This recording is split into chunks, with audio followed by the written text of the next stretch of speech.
very, because for the Tazkiyah, it's like, it needs more time. Why?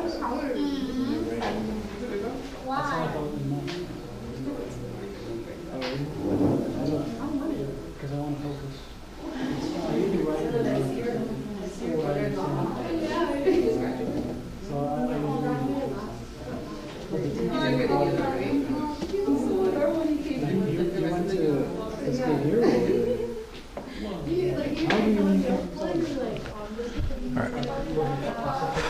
بسم الله الرحمن الرحيم الحمد لله رب العالمين والصلاة والسلام على سيد الأنبياء والمرسلين نبينا محمد وعلى آله وصحبه أجمعين أما بعد. So we're continuing on in our discussion of jealousy, and over here Imam Ghazāli, he kind of switches gears a little bit and he talks about why is it that jealousy happens so much, especially with those close relations between us. Why do we find it more amongst brothers? Why do we find it more amongst peers? Why do we find it more amongst relatives than we do people who are outside of those particular circles? So he starts off by saying that jealousy is predominantly for the reasons we mentioned previously, and can be further aggravated with the presence of multiple reasons. So he said all the reasons that we talked about before, right? So we had talked about enemyship, we had talked about pride, we had talked about we talked about 6 or 7 different reasons. It's okay. We had talked about 6 or 7 reasons of why jealousy happens and what causes jealousy. We said when an individual is jealous, and it's possible that he shows pride and he is an enemy, and so on and so forth. Sorry, I'm getting distracted. Yeah, it's okay. So the cookies weren't working.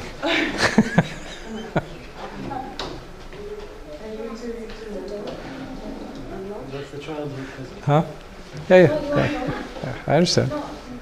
I got 4 of my own. I get it. I got 0 with me. I got 0 with me right now, but you know. So when an individual is jealous, it's possible that he shows pride, he's an enemy, and so on and so forth. And we had said that it's very likely that when the reasons of jealousy come, that they're not what? The reasons of jealousy? Yeah. So the reasons of jealousy, when Imam al-Ghazāli talks about them, he said, were they singular reasons or were there multiple reasons? Multiple. Right, there are multiple reasons, and usually within an individual, within a person, you'll find how many? Right, you'll find a bunch of them. It's not like you're going to only find one reason of why a person is jealous. So he's saying on top of that layer, on top of the reasons, the other way or the other reason people are jealous is because of what? What aggravates that? That they have an ego. Huh? Well, that's the essence of jealousy, right? So he's saying that, all right, with the presence of that, what is the thing that aggravates this jealousy? Having something better than what I Again, I think that's the kind of essence of that. What he talks about here is that there are things like the relationship is something that definitely aggravates that. And we'll talk about why that is. So he said, where is this especially prevalent? It's prevalent anytime that there is a relationship between 2 people. And especially if that situation is something where they have a shared goal. So if there's a shared goal in mind and there's a limited number of that. So the problem comes is that when you have a limited resource and you have multiple people competing for that resource, what happens? Huh? Like you have conflict, right? You definitely have conflict. Is that when you have one resource and you have multiple people competing for that resource, what's going to happen? It's like if you have 2 people and they're competing for example, a glass of water, right? They're competing for a glass of water. How is their relationship going to be? It's going to be very competitive, right? It's going to be competitive, and the level of competitiveness depends on the level of jealousy that's between them. So there's basically a cycle of hatred here that Imam Ghazāli, he talks about. He said, so if you have multiple people who have a need, and they're all striving for the same thing, what happens is that this breeds hatred between them. And why is that? Because they all want the same thing and there's a limited resource there that they're all competing for. And he's saying what happens is that because all of them are striving for this particular need, this equals to them, or this causes them to actually hate and to want to hurt one another. And he says here that the further the relationship between them, so if the further this relationship goes, So you have people like, for example, you have brothers, you have cousins, you have peers, strangers. So here, the further we move out this relationship, what do you think happens to the level of jealousy? Goes down. Right, it definitely goes down. Right, it definitely goes down because that factor that you had, this link that you had with this other person, the factors for it actually decrease. And the opposite is also true. So the closer I make a relationship, what happens? Jealousy? Right, jealousy increases. And again, this is something that is very natural, it's something that makes sense. So he says here that he mentions these group of people. He says, so a scholar, who is a scholar going to be jealous of? Another scholar. A slave is going to be jealous of another slave. A businessman is going to be jealous of another businessman. A carpenter is going to be jealous of another carpenter. And he said even a bazaar, even a person who deals with seeds, he's going to be jealous of someone else who is a seed dealer. He says also cousins versus strangers, co-wives versus mothers and sister-in-laws. Even though these people there are people who share a relationship in one way, shape, or form, the competition that you're going to find with these people is going to be at a different level because of the nature of the relationship is different. So over here, you have what is shared in these spaces? Right, there's a trade or skill that's shared here, and over here, what is shared?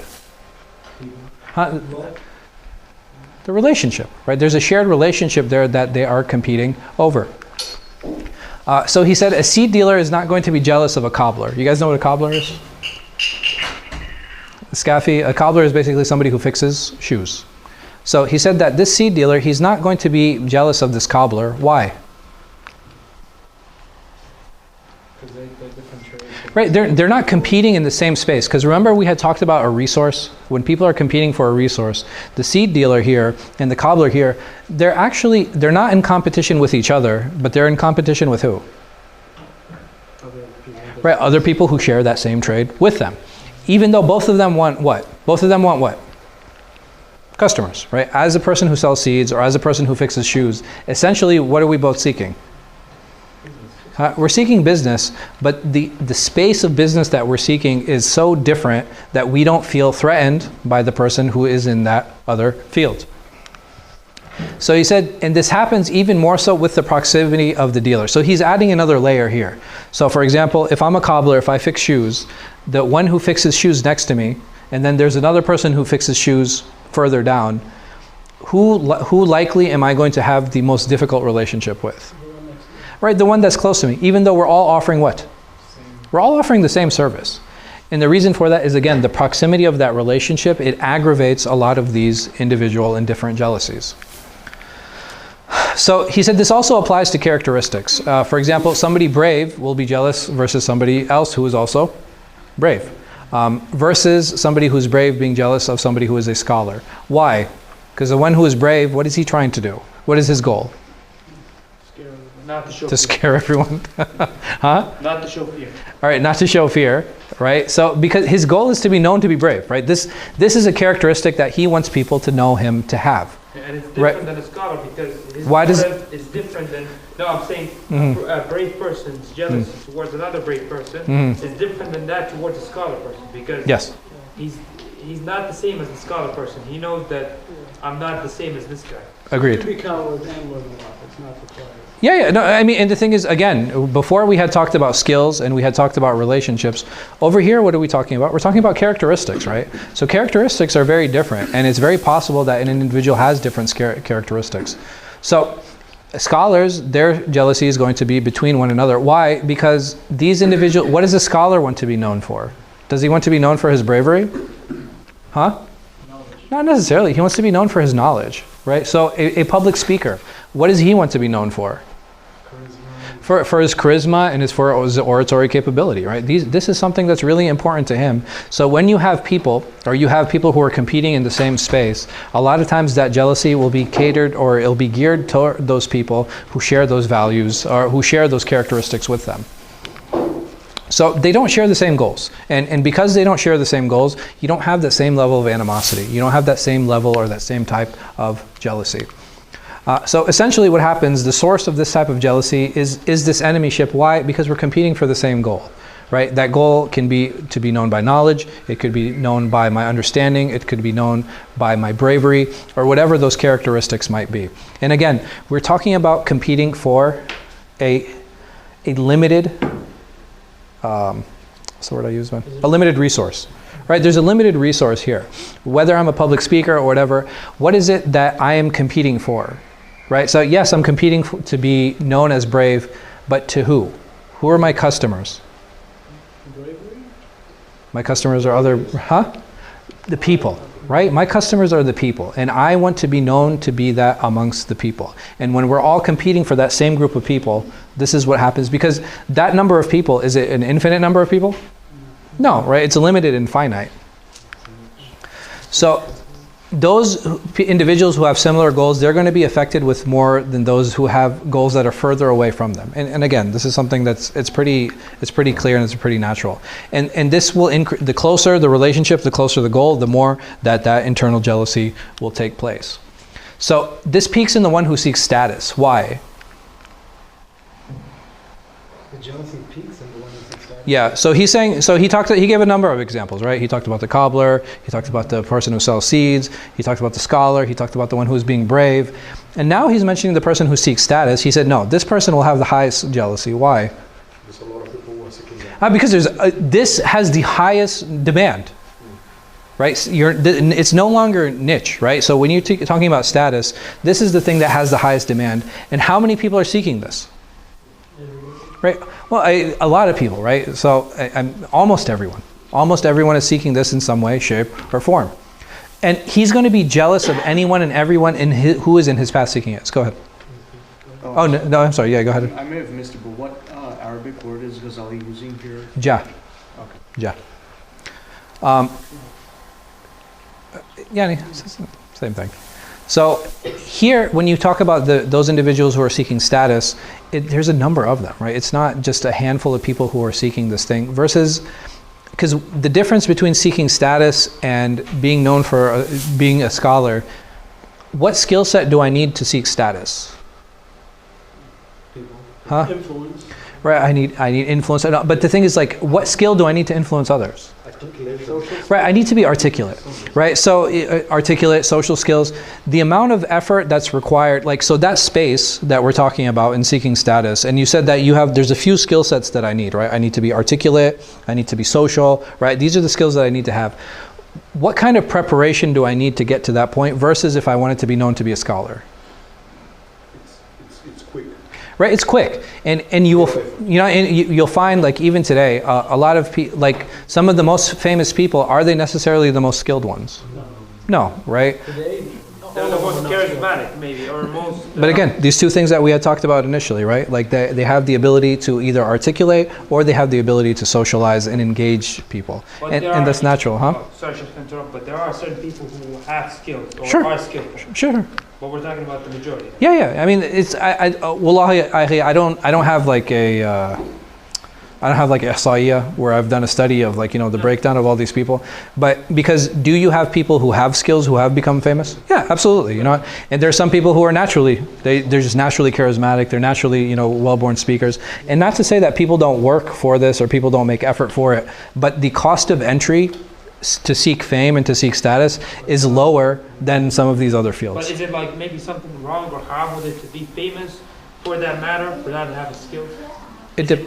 Wrong or? It depends. So, for example, if there are a couple things, right? There's seeking status, and there's status that has been given to people. Like a title, royal title. So that's one example of that. But some people, they're just charismatic speakers, and then what happens? Like, and their intention is not to become famous. What happens? They get liked. They get liked and they get famous, right? Sometimes all it takes is one video. Sometimes all it takes is one share, and all of a sudden this person becomes, violently famous. So it's not hard to be famous, but if it's for the right reason. All of that boils down to the intention of the person, right? It's very is fame haram in and of itself? No, you can't say that, because who's the most famous person in mankind? Sallallahu Alaihi Wasallam, right? And the thing is, like, he became famous almost instantaneously. in a good and a bad way, right? So he developed a negative reputation amongst his enemies, but amongst his friends, he developed this amazing reputation of he was being a good person. Is that something that he sought? No, not really. He sought to teach the people. He sought to engage with them. The fame is something that Allah brought to him. But Sheikh, what I mean is some people, they like the idea of being famous. It has its benefits and perks, or it has mishaps, but it's also something that people are looking forward to be. Like some people, they like being famous, or they like the fame. Yeah. Some people like attention. Some people like fame. Some people, like the recognition. And the thing is there anything wrong with that? No, I don't believe so. I don't think there is, man. Like, no, I mean the problem, how you deal with it, this can be problematic. Not all of us. If, for example, who doesn't like money? I mean, like Allah subhanahu wa ta'ala has placed the love of wealth in our hearts, and it's something that is really inescapable. That who's going to have a problem with having more money, right?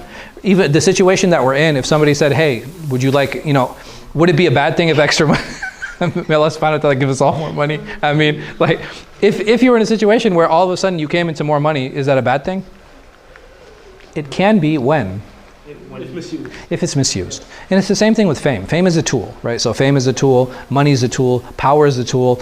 All of those things in and of themselves are quite benign. I just asked because, for example... Because you're famous? What's that? Because you're famous? Secretly? MashaAllah, Mubarak. You think you're at risk of this? Am I, mashallah, that known?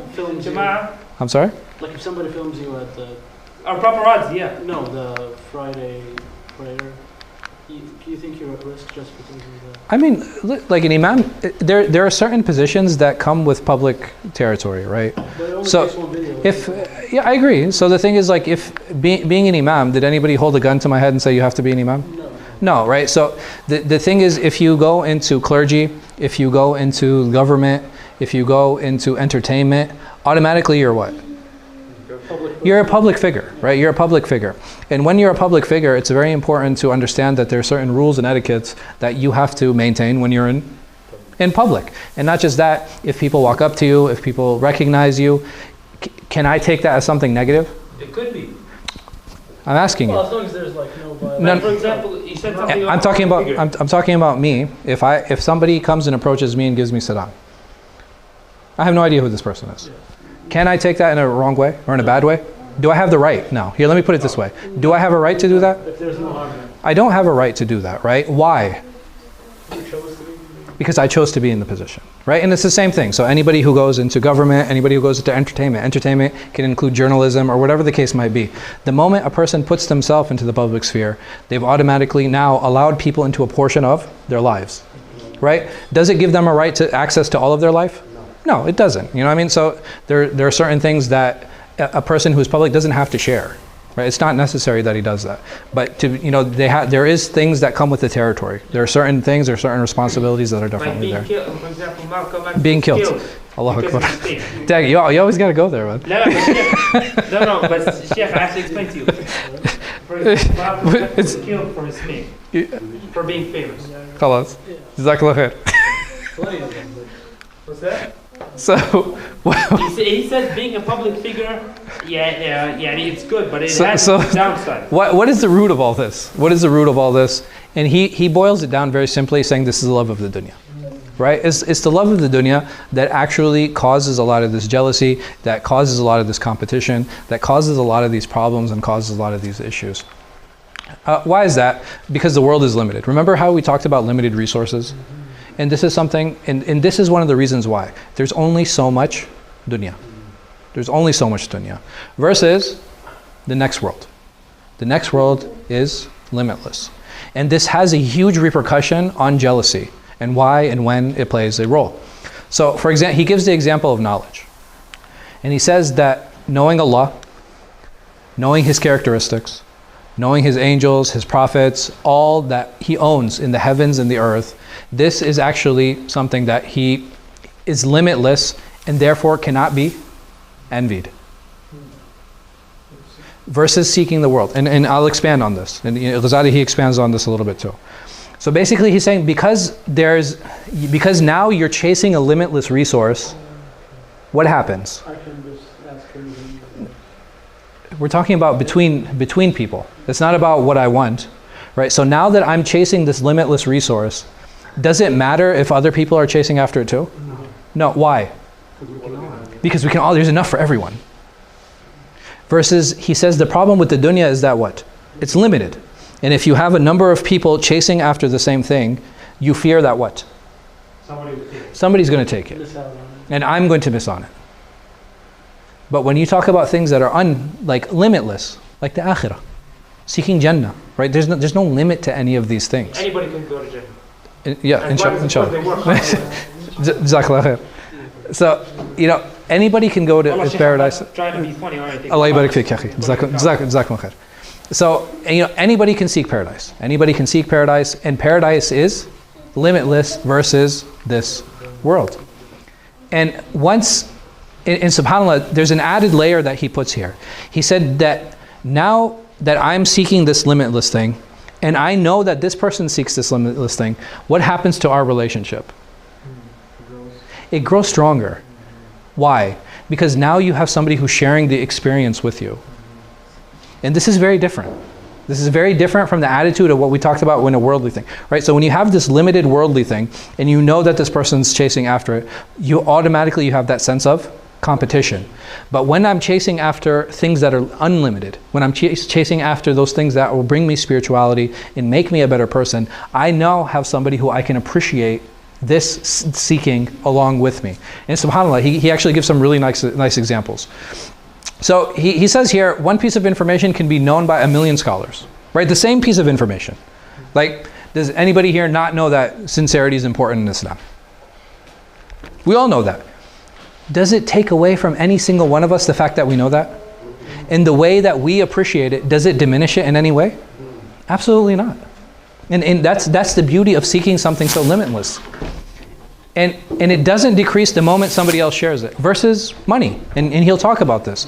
If there's money in my hand and somebody else takes it, there's no way I can what? I can have it, right? Versus knowledge. If I give someone knowledge, what happens to mine? It's still there. It hasn't gone anywhere. And he said, the more knowledge that I know, and the more people that know it, they can actually share in this experience, and they feel closer to one another. And what is one of the fruits of having knowledge? It is sharing that knowledge with others. He also says, there's no true jealousy between scholars, because it's an unlimited, vast ocean. What do you guys think about that statement? Is there actually jealousy between scholars? Yes, there is. In terms of knowledge, no. Okay. So you're saying that there is, but it doesn't have to do with knowledge? No. Okay. Anyone else? You guys agree? Disagree?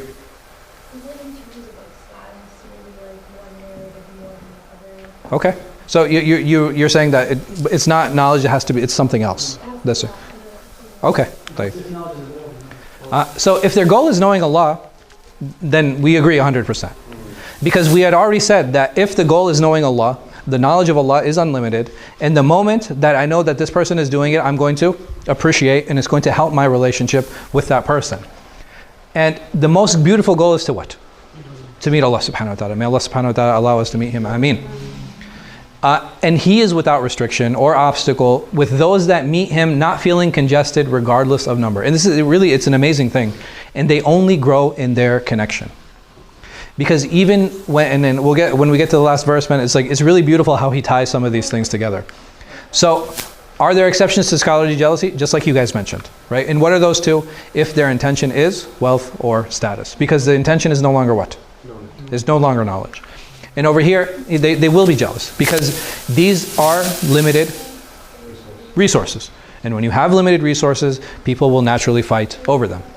So, wealth is an embodiment of jealousy because when it is in one hand, it can never be in another.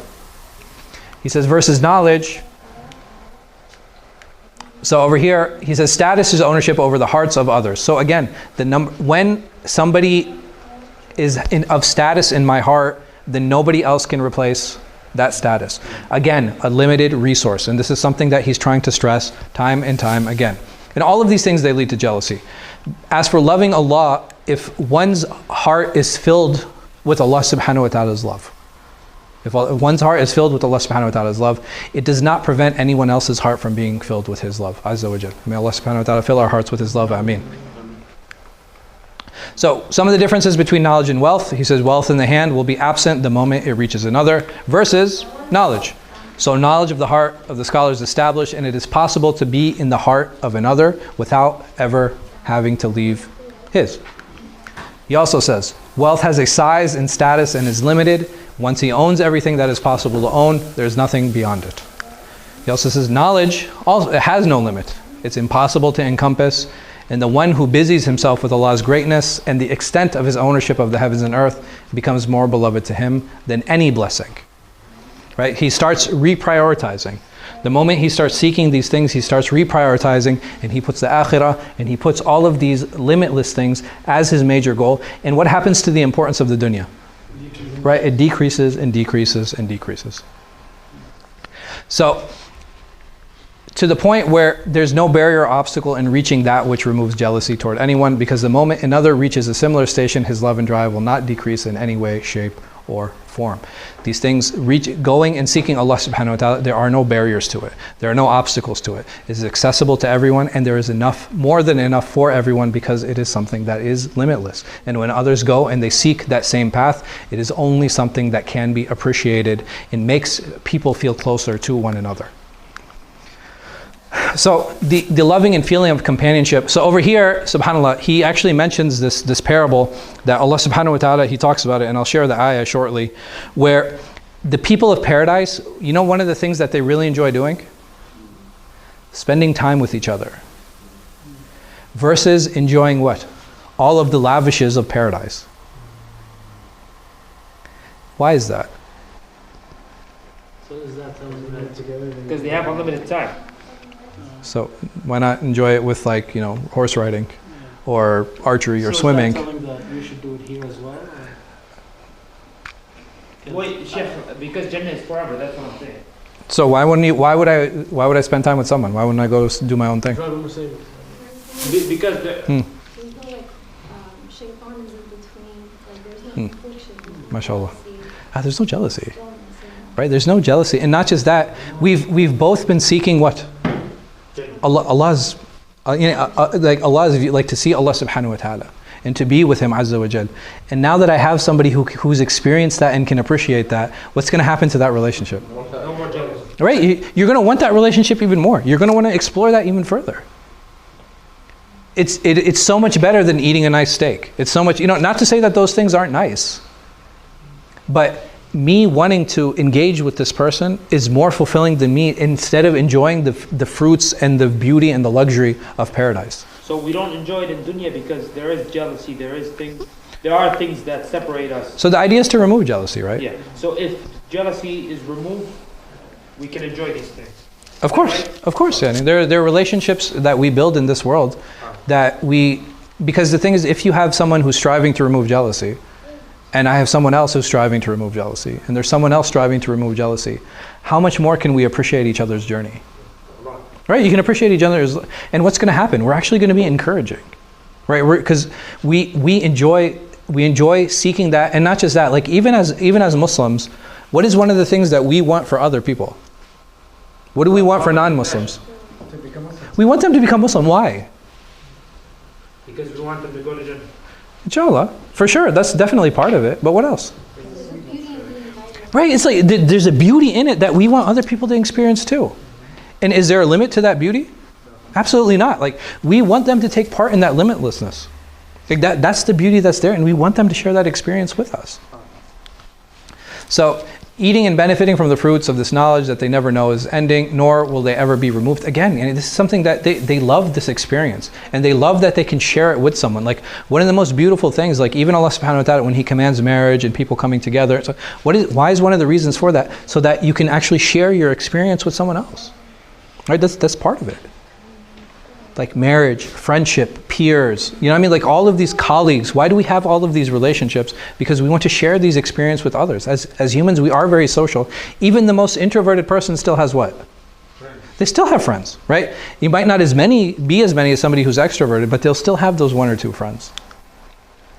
So even if he can't see the fruits, so sometimes like we seek something and we don't always see the fruits beyond that, we still feel a feeling of enlightenment.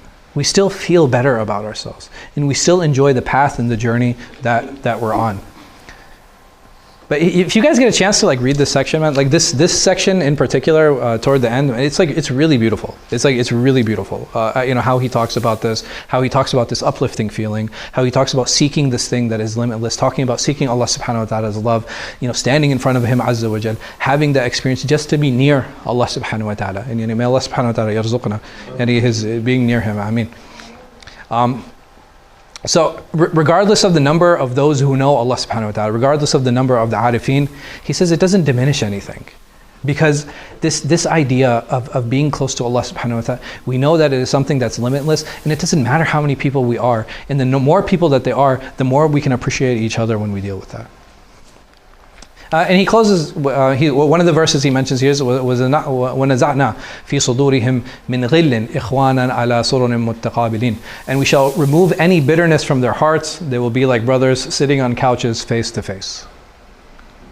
So we should do it here as well. Sure. So the thing is, we should do this here. And how can we do that? By seeking Allah subhanahu wa ta'ala. And at the same time, removing jealousy from our hearts. Because the thing is, even in paradise, like the thing with paradise is there are a lot of parallels that we have in this world with paradise. Right? So when we talk about, are there going to be apples in paradise? Yeah, sure. But what's the difference? Those apples are going to be more fulfilling, right? Those apples, they're always going to be ripe. They're always going to be sweet. And the sweetness is going to be greater than any sweetness that we experience in this world. We'll always be able to eat them, not Yeah. I mean, I have a slight allergy, so I don't really do well with apples, but like... Adam alayhi salam. Khalas, inshallah. So here, this bitterness is going to be... So this is something that we should strive for. There's nothing wrong with having a parallel in this world. Like, yeah, we might not have the same luxuries. Yeah, we might not have the same fineries. We might not have all of those same nice things. But one of the things that we can easily have and we can easily develop in this world is a relationship. All of this entire section, this rubul muhlikat, those destructive vices, jealousy, anger, rage, all of these things, we work to remove them. And what happens in the end? We develop better relationships with those around us. We should develop better relationship with our wives, with our children, with our friends, with our relatives, right? Because that's what the goal is. When we talk about khuluq, when we talk about manners, and we talk about etiquette, part of how etiquette and manners are expressed is through our relationships with other people. And this is something that's fundamental and something that's really important. So he says, if we're able to draw that parallel and do something like that in this world, when the veil is removed, and we're given access to paradise, and we ask Allah subhanahu wa ta'ala to enter us into His paradise, Ameen, how much more so will we appreciate it in the next? Right? It's unimaginable. It really is. And not just that, like when you read some of these things, it really gives a lot of perspective, right? Is it even worth it to be jealous and angry over whatever it is that I am? Or is the issue that I'm facing, is it something that I really should, like, am I investing the time that I should be putting into this? Am I really becoming a better person because I'm holding on to this, I'm holding on to that? Or should I just let go and move on? And I know there's a hadith I mention often to you guys, but I want to share it again because I love it so much. The Prophet ﷺ said that there will be a group of people who enter paradise and their hearts are as light as birds. Like they don't hold any hatred, they don't hold any malice, they don't have any jealousy. They're just light-hearted people who worked, hoped the best of people, and they moved forward and they kept doing good deeds. May Allah subhanahu wa ta'ala make us from those who could do good deeds and who are light-hearted. Ameen. And I think that's the end of the chapter, inshallah. Oh no, there's a few more things.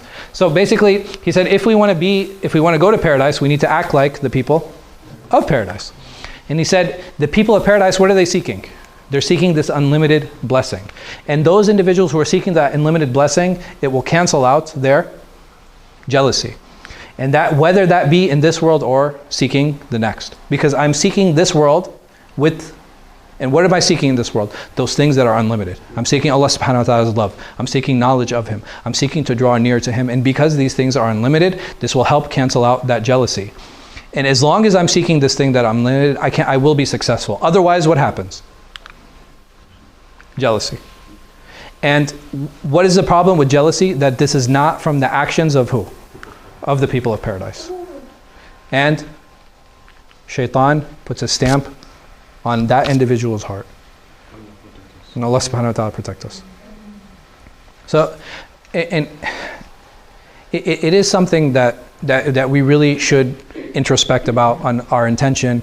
Why are we doing what we're doing? Why is it the relationships that we have the way that they are, so that we can correct them and help remove this anger and jealousy from our hearts. So jealousy only occurs when there's a limited quantity or a limited supply of something, and not everyone has access to it. He says, no one is jealous over anyone else because of the view of the sky. Why? Because we can all see it, right? And when we all have access to something, the jealousy is not there. Not just that, if I have a view of a different garden or a different land, it doesn't make any difference because everybody can see it and everybody has access to it. And he says, if you're one of insight, then seek those things which are unlimited.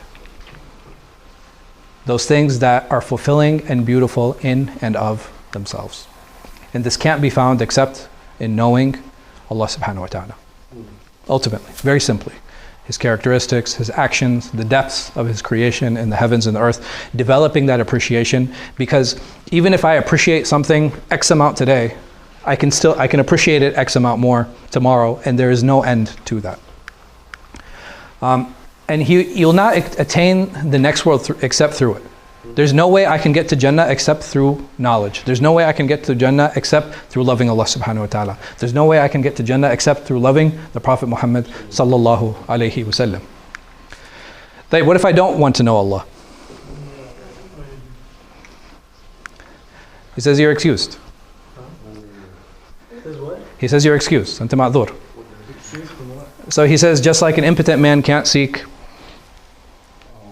satisfaction from intimacy, or just like a child can't seek the satisfaction of. So he's doing a little trolling here. Is he willfully not? So he's saying that if a person doesn't want to know Allah, he's saying that there's something what? Oh, there's something wrong. There's something wrong with that person. I have a theory.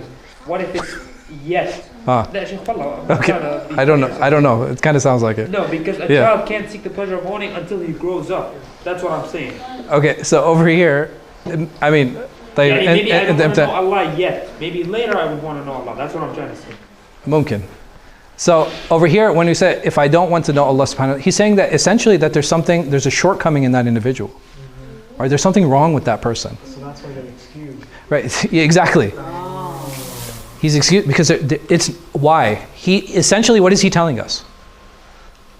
You're crazy. Yeah, there's something wrong. Nobody in their right mind. Right, exactly. That no one in their right mind would not want to seek this.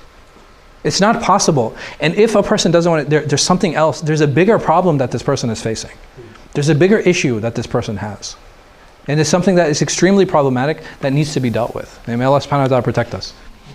So over here, he gives the example, رِجَالٌ لَا تُلْهِهِمْ تِجَارَةٌ وَلَا بَيْعٌ عَنْ ذِكْرِ اللَّهِ وَإِقَامِ الصَّلَاةِ وَإِيتَاءِ الزَّكَاةِ يَخَافُونَ يَوْمًا تَتَقَلَّبُ فِيهِ الْقُلُوبِ وَالْأَبْصَارِ. That men who are not distracted either by commerce or profit from remembering Allah, keeping up the prayer, paying the prescribed alms, fearing a day when the hearts and eyes will turn over. So over here, Allah subhanahu wa ta'ala says they're not distracted by commerce or profit. Why does he begin with this and not begin with the prayer and the zakat and all of these other things? It's more likely to distract you if you don't have it. Sure. All right. So these things are definitely distracting, right? Commerce and profit are definitely distracting. But why not say that those individuals who pray, they fast, they fear, and they're not distracted? Why put it in this order? Because everyone is distracted. Because everyone gets distracted. Everyone gets distracted. But not everyone does this. So this is something that's really important. And not just that, these individuals, while they're doing all those things, they're still what? They're still engaging. Does that make sense? So even though they're praying and they're paying the zakat and they fear Allah subhanahu wa ta'ala, they're still doing what? They're still engaging in commerce and profit. But they don't allow the commerce and profit to do what? To distract them from fulfilling Allah subhanahu wa ta'ala's commands. So, and others do not seek it. Like those individuals, basically what he's saying is those who don't seek it, it's because they don't know the beauty of it. They haven't tasted it. And sometimes you don't know the value of something until you've actually what? Until you've actually experienced it. So he says, if a person doesn't experience something, there's no way that he can know it. And if he doesn't know it, then he'll never be passionate about it. And if he's not passionate about something, why is he going to seek it? And if he doesn't seek it, there's no way that he will actually comprehend it. And he closes, he says, and this person at the end is what? He's deprived. And may Allah protect us from that. The sequence is beyond belief. Yeah, I mean, there's a little bit of ilzamat here, but it's okay. I'll go with it, man. I don't know. I'm not. How do you translate ilzamat, man? What is it? Ilzam is like. Compulsory? No, I'll think of a translation. I'll bring it next week, inshallah. But the thing is, this is not far off, right? If how can I enjoy something if I've never experienced it, and and I can't know it, I can't be passionate about it, I won't seek it. These things are really important. How do I experience it? By exposure, right? Exposing yourself, and it's the opposite of being jealous. I actually have to be humble. Because what does humility involve? Humility involves being vulnerable. And we talked about like being in those spaces and being in situations where I wouldn't normally be comfortable with, even with myself. Like I said, like one of the most eye-opening things that we can do as individuals who are seeking to draw near to Allah subhanahu wa ta'ala is to look in the mirror, and even if it means, man, I really hate the person who I see. Because even that realization is an awakening from Allah subhanahu wa ta'ala and an opportunity for Him that He's giving me to do what? Not just reflect, to fix and change it. Because if I'm recognizing it is the first step for me to change. And that's tawfiq, and that's a blessing from Allah subhanahu wa ta'ala. Also, he shares with us, وَمَنْ يَعْشُ عَنْ ذِكْرِ الرَّحْمَنِ نُقَيِّضْ لَهُ شَيْطَانٌ فَهُوَ لَهُ قَرِينٌ. That we assign an evil one as a comrade forever turns away from the revelations of the Lord of mercy. This is a sign. So over here, what is Allah subhanahu wa ta'ala basically saying? He's saying that if an individual turns away, and an individual doesn't want to seek Allah subhanahu wa ta'ala, if he doesn't want to draw near to Allah subhanahu wa ta'ala, what does Allah subhanahu wa ta'ala do for him? He gives him a shaitan. Why? He's like, okay, you want to be misguided? Sure, I'll help you. So this is for those individuals who are doing what? They're actively what? They're actively turning away. Right? These people are actively turning away. They're given opportunity after opportunity. This is not for the person who's in and out. Right? The person who's in and out, what can we say about him? That he's still trying to what? Right? He's still trying to figure things out. And because he's coming back in, what does that tell us? Right? He has a yearning to change. Like, he's not happy with the situation. And he wants to change, but he just hasn't developed that spiritual strength or that spiritual stamina to get where he wants to be. And so again, he closes with this. And so I thought it was actually one of the nicer readings that I had to do. Some of the other ones that can get a little difficult and a little challenging, but this one, like, I really enjoyed this section or this chapter in particular. But we'll stop here. Inshallah, next time we're going to talk about a clarification concerning the proactive measures, the dawa, that prevent the sickness of jealousy from entering the heart. So what are some preventative measures we can do to stop jealousy from even coming into our heart in the first place, inshallah. And we'll talk about that next week. Jazakumullah khair. Allahu a'lam wa sallallahu ala khayri khalqin nabina Muhammad wa ala alihi sahbihi wa sallam. Any questions? Yes, go ahead. What is the book called? This is Iḥyā al-Ulūm. This section is... What section are we on, man? I think you just said chapter 10. Yeah, I can give you the chapter heading. What was the book again? Iḥyā al-Dīn. Unfortunately, it's not translated. There are a couple translations. There's one that's like not good. I can have Iḥyā send it to you, inshallah.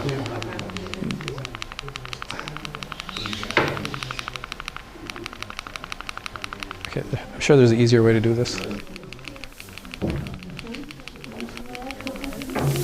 Okay, here. So this is a chapter. The book. I'll share it in the group. Okay. I'll share it in the group, inshallah. Is there anybody here who's not in the WhatsApp group? Huh? Oh, you got it. Okay, inshallah. Go. So, the Tazkiyah group. Sure.